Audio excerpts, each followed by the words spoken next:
The sun beat down on Redemption, Arizona, a harsh golden eye in a sky as blue and wide as forever. It was 1873, and the air, thick with dust and the smell of dry earth, also carried a hum of dark excitement. Today was hanging day. The whole town had turned out, a sea of faces etched with a mix of curiosity and grim satisfaction. Children, usually running wild, stood hushed, clinging to their mothers' skirts, their eyes wide. Grown men in worn hats and women in faded bonnets jostled for a better view of the wooden gallows that stood stark against the horizon. At the center of this hushed crowd was Sarah. She was young, barely 25, but her face was already marked by sorrow, like a desert flower bent by the wind. Her once bright hair, now dull and tangled, escaped from beneath a simple cloth. Her dress, a plain calico, was stained with the dust of the jailhouse floor. She walked with her head held high, not in defiance, but with the weary acceptance of a soul ready for rest. Her husband, Jade, an outlaw known for his fast gun and faster temper, had been caught and killed a week ago. Sarah had been found with him, accused of helping him hide, of being his accomplice in every bad deed. The town, eager for justice, had quickly decided her fate. Two deputies, their faces grim, walked on either side of her, their hands gripping her arms. Ahead, Sheriff Thomas rode slowly on his bay horse, his shoulders squared, his gaze fixed on the gallows. He was a tall man, quiet and steady, his face often hidden beneath the brim of his hat. Today, however, his face was plain for all to see, a mask of deep thought. He didn't look at the crowd, nor did he meet Sarah's eyes. His job was to see justice done, and in Redemption, justice was swift and often unforgiving. As they reached the scaffold, the crowd let out a collective sigh, a mix of anticipation and dread. The hangman, a burly man with a thick beard, stood ready. He adjusted the rope, testing its strength. Sarah was led up the steps, each creak of the wood echoing in the sudden silence. She didn't stumble. She looked out at the faces below, not seeing individuals, but a blur of judgment. She felt nothing but a profound tiredness. This was the end, and she was ready for it. She closed her eyes as the hangman slipped the rough noose over her head and tightened it around her neck. The rough hemp scratched her skin. She took one last breath, a shallow gasp of the dry desert air. The hangman's hands, rough and calloused, adjusted the knot one last time. Sarah felt the coarse hemp bite into her skin. The air grew heavy, the silence absolute, broken only by the distant caw of a crow. She braced herself, ready for the drop, for the sudden jerk that would end it all. A strange peace settled over her, a calm born of utter exhaustion. This was it. Then a blur of motion, a flash of silver. A sharp tearing sound that ripped through the quiet. The rope around her neck went slack. Sarah's eyes flew open. She gasped, a ragged, involuntary sound as the noose fell away, dropping uselessly to the platform. She stumbled back, disoriented, her hands flying to her throat. Standing directly in front of her, a pair of glinting shears in his hand, was Sheriff Thomas. His face, usually so calm, was set in a firm line, his jaw tight. He had cut her rope. A collective gasp rippled through the crowd below, quickly followed by a roar of disbelief and anger. "What in tarnation?" someone yelled. "He cut her down," another shouted. The murmur grew into a furious clamor, a wave of outrage washing over the square. Sheriff Thomas held up a hand, his voice cutting through the din, clear and strong. "Silence," he commanded, his voice carrying surprising power. The crowd quieted somewhat, though the simmering anger was palpable. "This woman," he declared, his gaze sweeping over the bewildered faces, "is innocent." A fresh wave of shouts erupted. "Innocent." She was with that outlaw. She helped him. Hang her, Sheriff, finish the job. Thomas stood firm. "I have investigated this matter thoroughly," he continued, his voice unwavering. "Evidence has come to light that proves Sarah had no part in Jade's crimes. She was held captive, forced to stay with him. She tried to escape repeatedly." He held up a hand, silencing another surge of protests. "She is a victim, not a criminal. I declare her innocent of all charges." Sarah stared at him, bewildered. Innocent. The word felt alien, foreign. She hadn't expected this. She hadn't even hoped for it. Her mind, so ready for oblivion, struggled to grasp this sudden, jarring reprieve. She looked from Thomas's resolute face to the furious, contorted faces of the townsfolk. Their anger was a tangible thing, a hot, burning resentment directed now not just at her, but at the man who had saved her. "This ain't right, Sheriff," a man bellowed, shaking his fist. "You can't just let her go." "I am the law and redemption," Thomas stated, his voice calm but firm, "and the law states she is innocent, therefore she walks free." He turned to Sarah, his blue eyes meeting hers for the first time. There was no pity there, only a quiet determination. "Come down, Sarah." But Sarah didn't move. She felt a surge of something she couldn't name, a mix of confusion and a strange, bitter resentment. He had saved her, yes, but he had also dragged her back from the brink, back to a life she no longer wanted, back to a world that hated her. Sarah stared at Sheriff Thomas, her eyes blazing with an emotion that was far from gratitude. "You fool," she hissed, her voice low and fierce, meant only for him. "What have you done?"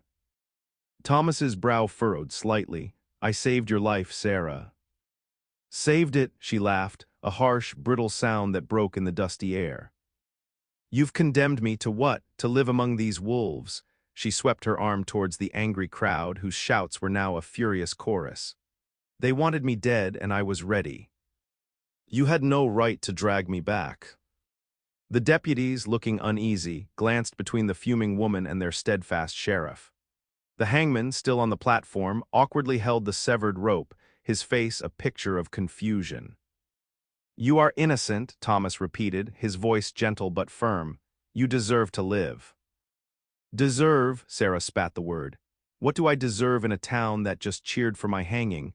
I was a dead woman walking, Sheriff, that was my peace." "You stole it from me." Her chest heaved with a mixture of fear, anger, and a deep, soul-weary despair. She had found a quiet resignation on the gallows, a surrender to the inevitable. Now that calm was shattered, replaced by a terrible, raw exposure. She felt stripped bare, left to face a hostile world she no longer had the strength to endure. The shouts from below intensified. "Get her out of here, Sheriff. She's still a criminal in our eyes. Justice ain't served." Sheriff Thomas put a hand on her arm, his touch light. "Come, Sarah, we need to leave this place." She recoiled from his touch as if burned. "Leave." "Where to what? You think because you cut a rope everything is fixed? My name is mud, Sheriff, worse than mud. It's stained with the blood of an outlaw, even if you say I'm innocent. They won't believe you." "Oh, they will in time," Thomas said, his gaze unwavering. "Time," she scoffed. "Time only makes things worse in this desert, it bakes the bitterness deeper." She felt trapped not just by the crowd but by the very act of living. He had rescued her body, but her spirit felt more imprisoned than ever. He had forced her back into a life she no longer had the will to fight for. This wasn't salvation, it was a cruel extension of her suffering. With a heavy sigh, Sheriff Thomas signaled to the deputies. "Escort her to the jailhouse, she'll be safe there for now." "Safe," Sarah muttered, as the deputies gently but firmly guided her down the steps. "There's no safety for me, not anymore, not in this life you've forced upon me." She cast one last venomous glance at Thomas, a look of profound resentment that spoke louder than any words. He had saved her, yes, but she felt only fury for the sudden, unwelcome burden of continued existence. The jailhouse, usually a place of grim quiet, now hummed with tension. Sarah was led to a small, dusty cell, not as a prisoner but for her own safety. The deputies locked the door, not from outside, but from the inside to keep the angry townsfolk out. Sheriff Thomas watched them go, then turned to face the storm. The crowd had followed them, gathering outside the jail, their shouts of "coward" and "shame" echoing through the thin walls. Thomas didn't flinch. He walked out to the jailhouse porch, his figure silhouetted against the setting sun. "Go home, folks," he called, his voice calm and steady. "The law has spoken. There will be no more trouble tonight." His words did little to calm the mob. They threw insults, some even pebbles, but Thomas stood his ground, a silent, unwavering pillar against their fury. Slowly, reluctantly, as darkness fell and the air grew colder, the crowd began to thin, their anger simmering but contained for now. Inside, Sarah huddled on the cot, listening to the fading shouts. She felt a cold dread settle in her stomach. She was alive, but at what cost? The next morning, Thomas opened the cell door. He carried a plate of warm biscuits and a cup of coffee. He placed them on a small, wobbly table. "You can't stay in here," he said, his voice quiet. "This isn't a jail for the innocent." Sarah glared at him. "Where else would I go?" "Back to the gallows." He ignored her sarcasm. "My housekeeper, Mrs. Gable, left last month. My spare room is empty. It's small but clean. You can stay there." Sarah scoffed, "And what would I do?" "Sit around and let the town stare at me." "You can help with chores," Thomas replied, his gaze steady. "Cooking, cleaning, simple work. It will give you a purpose." A purpose, the word felt like a cruel joke. She had been ready for the ultimate purpose, death. Now she was offered chores, yet there was nowhere else to go. No family, no friends, only the memory of a husband who had dragged her into this mess. She moved into the small room at the back of Sheriff Thomas's house. It was indeed small, with a narrow bed, a wash basin, and a single window looking out onto a dusty yard. She kept to herself, moving through her days like a ghost. She cooked simple meals, swept floors, and washed clothes, each task performed with a cold, silent precision. She barely spoke to Thomas, offering only curt answers when he asked a direct question. She avoided his eyes, fearing pity or judgment, or worse, a glint of the self-satisfaction of a man who thought he had done a good deed. She still felt that deep-seated resentment, a bitter taste in her mouth whenever she thought of him. He had saved her body, but her soul felt bruised and battered, and she blamed him for it. He had rescued her from the gallows, only to trap her in a different kind of prison, a life she hadn't chosen, haunted by the whispers and stares of a town that still wished her dead. Days bled into weeks, each one a slow, dusty march. Sarah continued her chores in Sheriff Thomas's house, her movements stiff, her face a mask. She spoke only when absolutely necessary, her voice flat. Thomas, for his part, never pressed her. He simply existed in the same space, a quiet, steady presence. He would leave a warm meal for her when he went out on patrol, or a fresh bucket of water by her door. Small, thoughtful acts given without expectation. Sarah tried to ignore them, to hold on to her resentment like a shield, but slowly, subtly, cracks began to form in her hardened shell. She noticed how he handled the town's continued animosity. The whispers followed her like shadows when she ventured outside, the stares were sharp and unforgiving. Yet when Thomas was near, the whispers softened, the stares less direct. He never confronted anyone directly, but his very presence, his quiet authority, seemed to offer a protective barrier. When townsfolk would try to speak ill of her to him, he would simply listen, his gaze unwavering, and then change the subject or offer a firm, "That's enough." She saw him in town, tending to his duties. She saw how people respected him, even if they disagreed with his decision about her. He was fair, honest, and kind, even to those who were difficult. He never spoke ill of her, never complained about her coldness. Instead, he treated her with a quiet dignity, as if she were a valued guest, not a burden or an outcast. One afternoon, she overheard a conversation from the kitchen. Two men were complaining to Thomas about her presence in his home. "It ain't right, Sheriff," one grumbled. "Having that woman under your roof, it sullies your name." Thomas's voice, usually so even, held a steel edge. "My name is my own, Jedediah, and Sarah is an innocent woman. She will remain under my roof until she is ready to move on, and no amount of gossip will change that." Sarah paused, a wet cloth in her hand, listening to his unwavering defense. It wasn't just words, it was a deep, unspoken belief in her innocence, a conviction that shone through his actions. He wasn't just protecting her from the town. He was protecting her truth. He saw her not as the outlaw's widow, but as Sarah, a woman wronged. That night, as she lay on her narrow bed, the image of Thomas's resolute face came to mind. She remembered the glint of the shears, the decisive cut of the rope. She remembered his calm voice declaring her innocent. She had been so ready to die, so certain that was her only escape. But he had seen something else, something worth fighting for. and he had risked his own standing, his own good name, to fight for it. The resentment, so long her constant companion, began to feel heavy, like a useless weight she no longer wished to carry. A tiny, fragile seed of gratitude, no bigger than a grain of sand, began to sprout in the barren landscape of her heart. The seed of gratitude, once so tiny, began to push through the hard ground of Sarah's heart. She started to see Thomas's actions not as a hindrance, but as something truly remarkable. It wasn't just that he had saved her life. It was the sheer audacity of it, the quiet defiance in the face of an entire town's bloodlust. He had stood alone against a mob, risking his reputation, his position, perhaps even his own safety, all for a woman he barely knew, a woman branded an outlaw's wife. She recalled the roar of the crowd, the venom in their voices. She remembered the fear in the deputy's eyes, the hangman's shock. Thomas had faced all that unflinching. He hadn't just cut a rope, he had severed a town's judgment, a community's rage. That took a different kind of courage, a deeper, rarer kind than any outlaw's gunfight.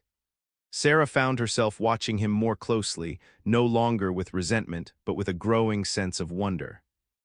He was a man of few words, but his actions spoke volumes. He would mend a loose fence post without being asked, quietly ensure the town's well pump was working, or spend patient hours with a lost child until their parents were found. He was the unwavering heart of redemption, a town that often seemed to forget its own name. One evening, while clearing the supper table, Sarah accidentally dropped a plate. It shattered on the wooden floor, the sound sharp in the quiet house. She flinched, expecting a reprimand, perhaps even a flash of anger. But Thomas, who had been reading by the lamp, simply looked up. "Are you all right?" he asked, his voice calm. He rose, fetched a broom, and began to sweep the pieces without a word of complaint. Sarah watched him, a strange feeling blooming in her chest. No anger, no judgment, just quiet care. She felt a blush creep up her neck. I'm sorry," she murmured, the words feeling rusty on her tongue. He merely nodded, continuing to sweep. Accidents happen.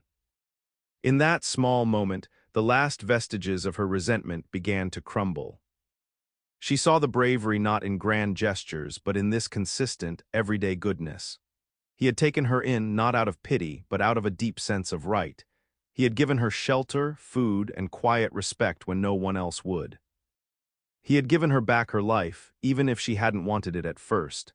And now she was beginning to understand that it was a gift, a precious chance he had fought for. A flicker of something warmer, something akin to gratitude, truly took root. It was a fragile feeling, but it was there, pushing against the cold, hard memories. The desert night had fallen, cool and vast, but inside Sheriff Thomas's small house, a different kind of quiet settled. A fierce dust storm had blown in earlier, blanketing redemption in a thick orange haze, rattling the windows and making even the strongest structures tremble. It had forced everyone indoors, including Thomas, who usually spent his evenings on patrol. Sarah had finished the supper dishes, the rhythmic clinking of metal against ceramic the only sound for a long while. Thomas sat by the lamp, cleaning his rifle, the soft rasp of cloth on metal a soothing counterpoint. The silence between them was no longer heavy with resentment, but filled with a fragile, unspoken understanding. Suddenly, a particularly strong gust of wind slammed against the house, making the old timbers groan. Sarah jumped, a small, involuntary cry escaping her lips. Her hands, still raw from washing, flew to her chest. She remembered other storms, other nights spent huddled in fear, not knowing if Jade's latest chase would end in a bullet or a reprieve. Thomas looked up, his blue eyes soft. He saw the tremor in her hands, the shadow of fear in her eyes. "It's just the wind," he said gently, his voice a calm anchor in the swirling darkness outside. "The house is old, but it's strong." All that Sarah nodded, but she couldn't shake the chill that had settled over her. The storm, the confined space, the unexpected kindness from Thomas, it all conspired to loosen the tightly bound knots in her chest. She found herself sitting down across from him, her gaze fixed on the flickering lamplight. "It wasn't always like that," she began, her voice barely a whisper, surprising even herself. "With Jade, I mean." All that Thomas stopped cleaning his rifle, placing it carefully on the table. He leaned forward, his elbows on his knees, his gaze steady and patient. "Go on, Sarah." And so she did. The words, once so fiercely guarded, tumbled out.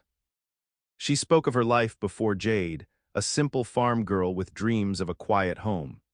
She told him how Jade had first seemed charming, exciting, a handsome man who promised adventure. She spoke of the early days when his wildness felt like freedom. Then, slowly, painfully, she recounted the shift. The petty thefts, the growing violence, the fear that became her constant companion. She spoke of being trapped, miles from anywhere with no one to turn to, of Jade's threats if she tried to leave, of the crushing loneliness and despair. She admitted to the desperate attempts to escape, each one ending in failure and deeper despair. She even confessed the shame of loving him once, and the even greater shame of hoping for his death if it meant her own freedom. Thomas listened, his face unmoving, not interrupting, not judging. He simply absorbed her story, a silent, unwavering presence in the room, letting her pour out years of unspoken pain. By the time she finished, her voice raw, tears silently tracked paths through the dust on her cheeks.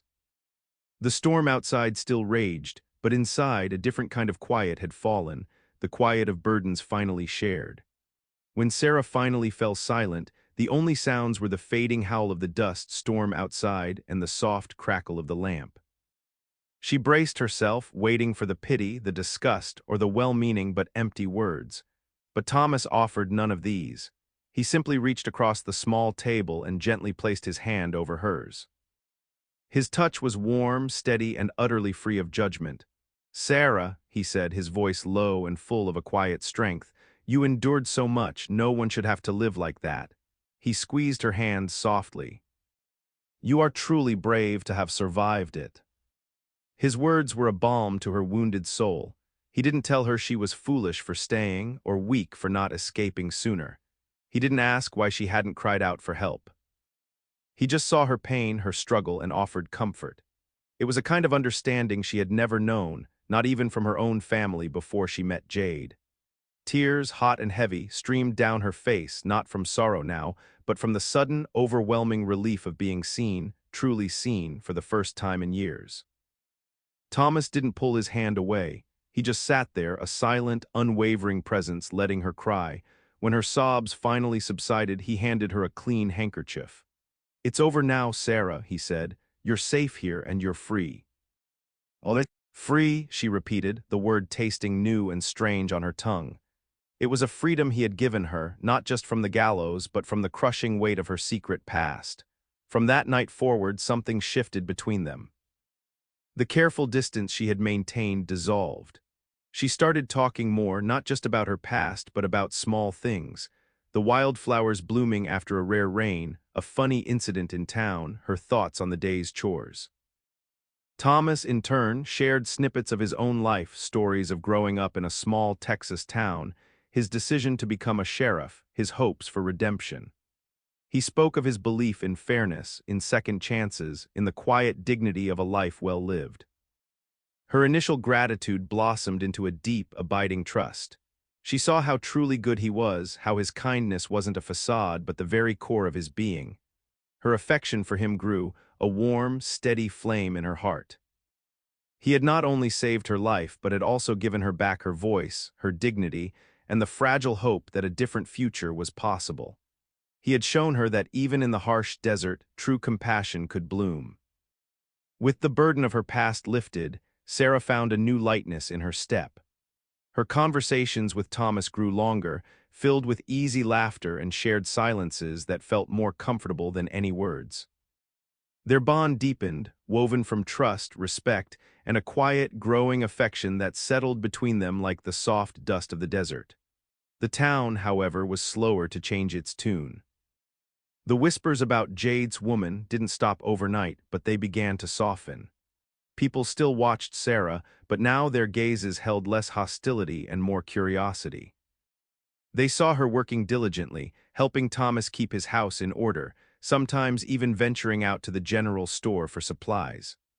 One blustery morning, a little girl from town, no older than 6, lost her favorite doll near the creek. Her mother, frantic, came to the sheriff's office. Thomas, about to leave on patrol, asked Sarah if she wouldn't mind helping. Sarah hesitated, her old fears of judgment rising, but the little girl's tear-streaked face pulled at her heart. Together, Sarah and Thomas walked to the creek.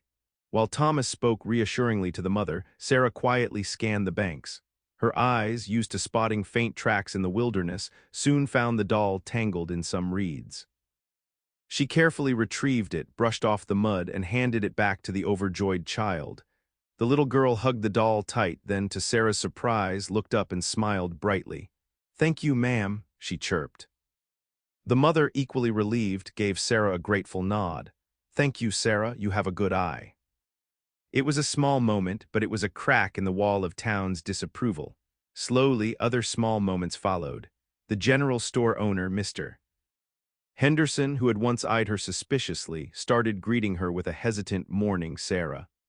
Mrs. Peterson, the dressmaker, nodded her head when Sarah passed. People began to see her not as the outlaw's widow, but as Thomas's capable housekeeper, the woman who had helped find a lost doll, a quiet presence in their town.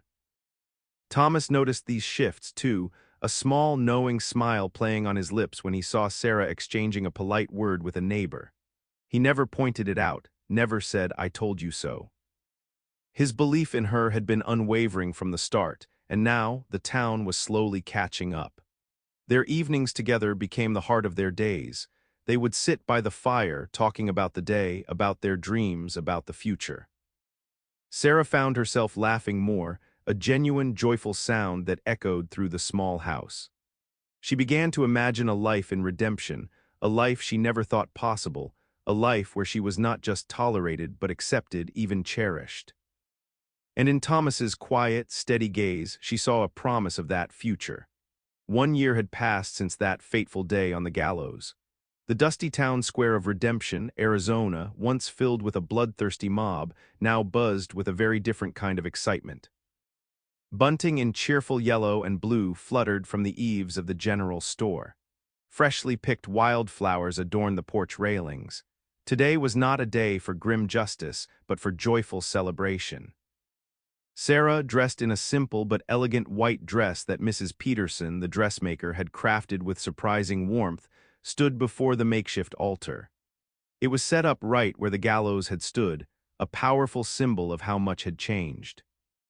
Her hair, no longer dull and tangled, gleamed, neatly pinned back with a few delicate desert blossoms. Her eyes, once haunted, now sparkled with a happiness she never thought she'd know again. Beside her, Sheriff Thomas stood tall and steady in his best suit, his blue eyes, usually so serious, crinkling at the corners with a gentle smile. The same quiet integrity that had saved her life now shone in his gaze, reflecting the deep love he held for her. The town had gathered again, but this time there were no shouts of anger, no whispers of judgment. Old Mr. Henderson tipped his hat with a genuine grin. Mrs. Peterson dabbed at her eyes with a lace handkerchief. Even the children, who had once stared with wide-eyed fear, now giggled and pointed at the pretty bride. A few of the men who had been loudest in their calls for her hanging now stood respectfully, a touch of sheepishness in their expressions, but also a quiet acceptance. The circuit preacher, a kind man with a booming voice, began the ceremony. Sarah listened, her heart swelling with a mix of awe and profound gratitude. She looked at Thomas, the man who had pulled her back from the edge, who had patiently, lovingly shown her the path back to life. He hadn't just saved her body, he had redeemed her spirit. When it came time for the vows, Sarah's voice was clear and strong. "I, Sarah, take thee, Thomas, to be my husband," she pledged, her gaze locked with his. "To have and to hold from this day forward, for better, for worse, for richer, for poorer, in sickness and in health, to love and to cherish, till death us do part." Thomas, his hand warm and firm in hers, repeated his vows with equal sincerity. "I, Thomas, take thee, Sarah, to be my wife." As he slipped a simple silver band onto her finger, a cheer erupted from the crowd. It wasn't the angry roar of a year ago, but a joyous, heartfelt sound. They were married. In the very town that had once cheered her hanging, Sarah found her new beginning, a testament to Thomas's unwavering devotion and love's incredible power to redeem even the most broken of lives. As they turned to face their friends and neighbors, hand in hand, the sun dipped below the horizon, painting the desert sky in hues of orange and rose, a gentle promise of a bright future.